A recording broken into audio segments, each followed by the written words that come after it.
श्री शिवाय नमस्तुभ्यम, हर हर महादेव, जय महाकाल। कैसे हैं आप सभी। देखिए आज का जो ये वीडियो है ना, आप सभी लोगों के लिए बहुत ही ज़्यादा खास और विशेष होने वाला है। अगर आपके जीवन में आपको अनचाहे दुख मिल रहे हैं, जो दुख आपके हैं ही नहीं, दुख के आंसू आपके रुक नहीं रहे हैं, कोई कामना है जो काफी समय से पूरी नहीं हो रही है, चाहे वो विवाह से संबंधित हो, नौकरी से संबंधित हो, रोग से संबंधित हो, घर में धन संपदा नहीं बढ़ रही है, धन कहीं से नहीं आ रही है, व्यापार अच्छे से नहीं चल रहा, दुकान नहीं चल रही, नौकरी में तरक्की नहीं हो रही है, और साथ ही साथ सबसे महत्वपूर्ण चीज, अगर आपका मन विचलित रहता है, जीवन की समस्याएं खत्म होने का नाम नहीं ले रही है, अवसाद से भरा हुआ है, गंदे ख्याल मन में आते हैं, क्लेश बहुत ज्यादा है, अनचाहे दुख मिल रहे हैं ना, तो इस वाले उपाय को करना मत भूलिएगा। शिव पार्वती मिलन वाला उपाय। मात्र आपको एक लंबी बाती और एक गोल बाती का दीपक आपको लेना है, और जिस कामना से आप इस उपाय को करेंगे पूरा जरूर होगा।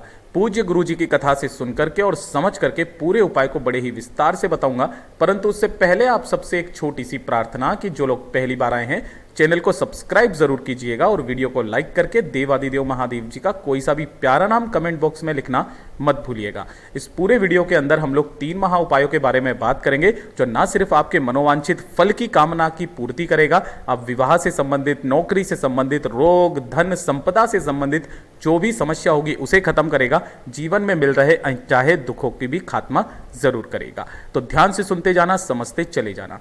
सबसे पहले बात करते हैं पहले वाले उपाय की। देखिए पहला वाला उपाय किन लोगों को करना है।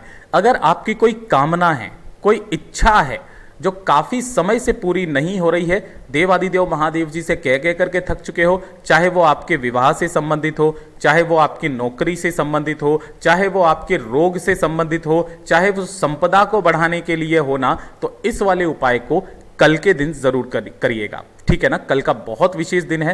पूज्य गुरु जी ने कहा है अगर आप कल ना कर पाए तो आप इसे किसी भी शिवरात्रि के दिन, 12 महीने शिवरात्रि आती है, 12 महीने प्रदोष आती है, उस दिन भी आप इस उपाय को कर सकते हो, संपूर्ण फल आपको जरूर मिलेगा। देखिए इसके लिए आपको चाहिए क्या क्या, ध्यान से सुनिएगा।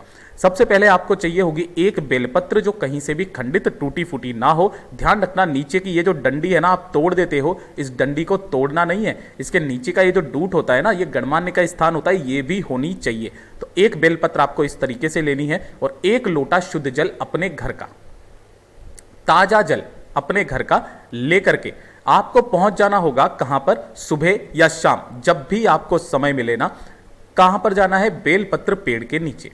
यहां बेलपत्र पेड़ के नीचे आपको आसन लगा करके बैठ जाना है। ध्यान से सुनिएगा, इस तरीके से आसन लगा करके बैठ जाना। बैठ जाने के पश्चात जो आपका अपना दाहिना हाथ है, मैं यहां बना करके बता दे रहा हूं, ये जो आपका दाहिना हाथ है ना, उस दाहिने हाथ को आपको आगे करना है। जो आपने एक बेलपत्र लिया है, उस एक बेलपत्र को ऐसे रखना है कि जो ये बीच वाली पत्ती हो ये आपकी मध्यमा उंगली के तरफ में हो, और जो दोनों की दोनों पत्तियां हो ये आपकी हथेली पर हो, और जो डंडी रहे ना ये आपकी तरफ होनी चाहिए, चिकना वाला हिस्सा नीचे की तरफ होना चाहिए। इस तरीके से आपको बेलपत्र पेड़ की तरफ मुंह करके आपको बैठ जाना है, और अपने हाथ को इस तरीके से रख करके, बेलपत्री को रख करके, जो भी महादेव जी का मंत्र आता है, चाहे महामृत्युंजय मंत्र आता हो, रुद्र मंत्र आता हो, गायत्री मंत्र, षडाक्षरी मंत्र, ओम नमः शिवाय, जो भी मंत्र आपको आता है ना, उसका 108 बार स्मरण करके, ढोक दे करके, अपना नाम और गोत्र बोल करके, कामना कह करके इस बेलपत्र को, और साथ ही साथ एक लोटा जो शुद्ध जल आपने लिया है ना, उसे लेकर के पहुंच जाना देवादिदेव महादेव जी के मंदिर शिवलिंग के पास में। अब ध्यान से सुनिएगा, इसका क्रम यहां पर बदल जाता है। जब आप यहां पर पहुंचेंगे, उत्तर दिशा की तरफ तो मुंह करके आपको खड़े हो ही जाना है। सबसे पहले जो आपने एक लोटा शुद्ध जल लिया है ना, उस एक लोटा शुद्ध जल को देवादिदेव महादेव जी के ऊपर समर्पित करके ओम नमः शिवाय, श्री शिवाय नमस्तुभ्यम का स्मरण करना है। और उसके पश्चात जो आपने एक बेलपत्र जो लेकर के आए हो, वहां से उस बेलपत्र को सबसे पहले आपको टच करवाना है माता अशोक सुंदरी के स्थान पर। किस क्रम में, डंडी रहेगी जलाधारी के तरफ, बीच वाली पत्ती रहेगी शिवलिंग के तरफ में। अपनी कामना कह करके यहां पर टच करवाना। उसके पश्चात यहां से इस बेलपत्र को उठाना है, माता रानी के हस्त कमल पर टच करवाना है, और यहां पर टच करवा करके, छुआ करके शिवलिंग के ठीक ऊपर इसी क्रम में समर्पित करना है कि डंडी रहेगी माता अशोक सुंदरी यानी कि जलाधारी के तरफ, बीच वाली पत्ती का क्रम रहेगा आपकी तरफ, दाहिना हाथ इसी वाली बेलपत्र के ऊपर रख करके अपनी कामना कह करके, अपने हृदय की बात देवादिदेव महादेव जी से कह करके वापस घर के तरफ चले आ जाइएगा। पूज्य गुरु जी ने कहा है सोमवार, शिवरात्रि या प्रदोष, तीनों में से किसी भी एक दिन इस उपाय को करना, एक नियम के साथ में करना। आप जिस मनोवांछित कामना की पूर्ति के लिए आए हो ना, मेरा बाबा उसे पूरा जरूर करेगा। पूज्य गुरु जी का ये वाला उपाय बहुत ही ज्यादा खास और विशेष है, जरूर कीजिएगा। अब बात कर लेते हैं दूसरे वाले उपाय की। देखिए, जैसा मैंने आपको बताया था कि जीवन में ये वाली समस्या हर किसी के साथ में रहती है। कभी न कभी जीवन में कोई समस्या आती है जिसके कारण आपका मन विचलित हो उठता है, क्या करें क्या ना करें ऐसी स्थिति आ जाती है। साथ ही साथ अगर आपका मन अवसाद से भरा है, अवसाद से भरा रहने का मतलब क्या है, आपके मन में गंदे गंदे ख्याल आते हैं, है ना, किसी को भी लेकर के आप नहीं चाहते हो लेकिन फिर भी आपके मन में गंदे ख्याल आते हैं, जीवन में अनचाहे दुख मिल रहे हैं, क्लेश बहुत ज्यादा हो रहा है, तो सोमवार को ना कर पाओ तो प्रदोष का दिन, है ना, और प्रदोष को भी ना कर पाओ तो शिवरात्रि का दिन, और इस बार तो पड़ रही है भौम प्रदोष, इस वाले उपाय को करना मत भूलिएगा। आपको क्या करना है, थोड़ा सा लेना होगा गौ माता का दूध।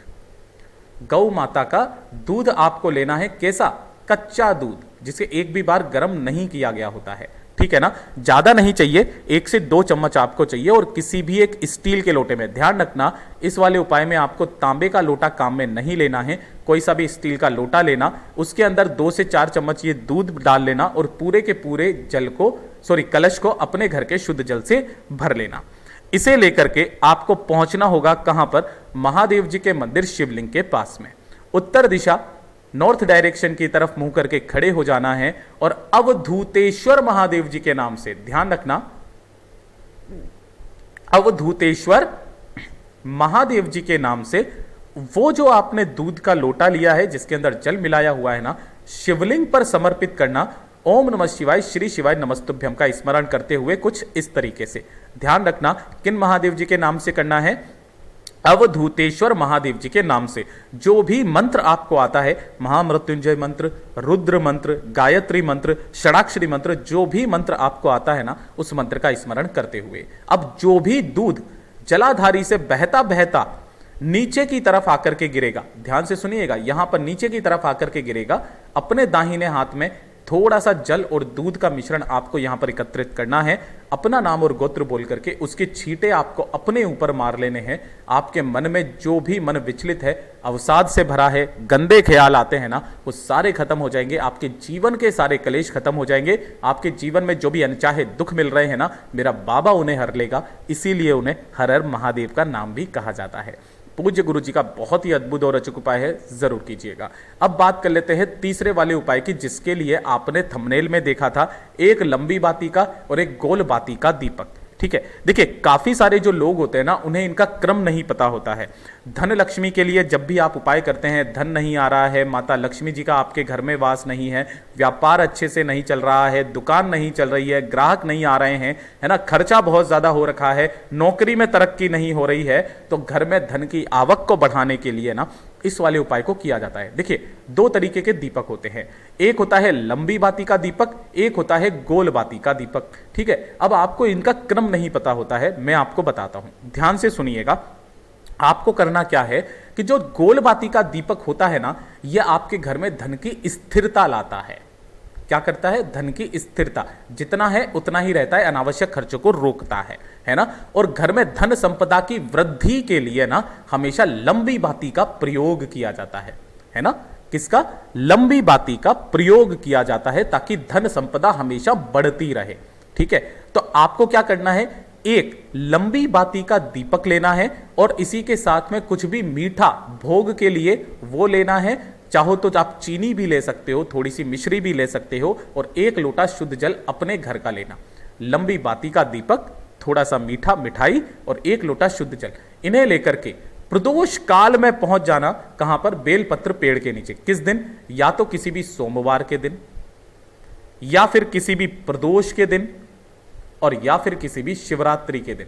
पूज्य गुरु जी ने इसके बारे में एक कथा भी बताई थी कि जब महादेव जी ने माता लक्ष्मी जी और भगवान श्री हरि नारायण विष्णु जी का विवाह करवाया था, तब माता लक्ष्मी जी ने महादेव जी से कहा था कि भैया आपको क्या चाहिए, तब महादेव जी ने मना कर दिया था। बहुत जिद करने के बाद में भी माता लक्ष्मी जी जब नहीं मानी तो महादेव जी ने बताया कि जो भी व्यक्ति सोमवार के दिन, प्रदोष काल में या प्रदोष के दिन या शिवरात्रि के दिन बेलपत्र पेड़ के नीचे लंबी बाती का दीपक लगाएगा, हे मां लक्ष्मी तुम उनके साथ उनके घर में प्रवेश कर जाना। उस घर में सदैव आपका एक अंश विराजमान रहे, उस घर में सदैव धन संपदा की वृद्धि होती रहे। बस इतना सा चाहिए। और तभी से यह क्रम चलता हुआ आ रहा है कि सोमवार, प्रदोष, शिवरात्रि के दिन ना माता लक्ष्मी जी का वास प्रदोष काल में बेलपत्र पेड़ के नीचे होता है।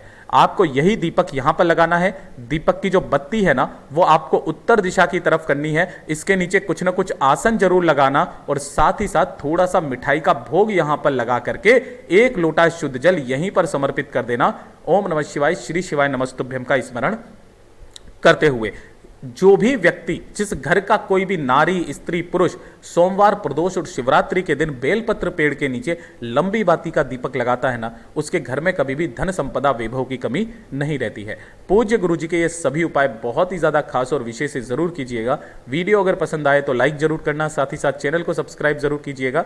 मैं आपसे मिलता हूं अगले वीडियो में, तब तक के लिए ओम नमः शिवाय, जय महाकाल, जय शिव शंकर, श्री शिवाय नमस्तुभ्यम।